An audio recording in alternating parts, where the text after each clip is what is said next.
بسم الله الرحمن الرحيم. الحمد لله رب العالمين، والصلاة والسلام على أشرف المرسلين سيدنا ومولانا محمد صلى الله عليه وسلم. السلام عليكم ورحمة الله وبركاته. waxaan halkan ka salaamayaa dhammaan Soomaali Maxamed meel walba ay joogaan. Waxaa inooga sii socon doona insha Allah gabayadii diiniga ahaa ee taxanaha.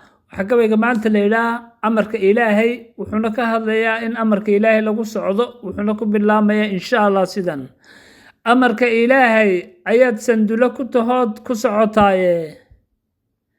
Saama qaybsiga nololeed saatirka qaybiye. Nina wuu saaciday adduunka, nina waa saboole. Sidaasay tahay xisaab baa nin walba sugaysee. haddii ay salaadaadu hagaagto waxa daba socdo dhanna way ka sii fiicnaane. amarka Ilaahay ayaad sandulo ku tahood ku socotaaye. adduunku waa imtixaan soo yeelka eeg siday dadkii hore ku sugnaayeene.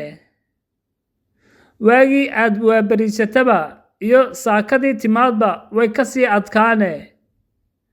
subxaan baa maamula sooriyeeye cidda uu doono, silciye cidda uu doono. aduu samir saacadaha adduun waa sikino iskurayee. aakhira saf loogu jiraaye. waa nin iyo samaantii camalkiisa saxsan waxa uu gooyee. amarka Ilaahay ayaad sandulo ku tahood ku socotaaye. waad mahadsantihiin dhammaantiin. waxaan leeyahay adduun waa silice, aan samirno insha Allah walaalayaal. wasalaamu calaykum ورحمة الله وبركاته.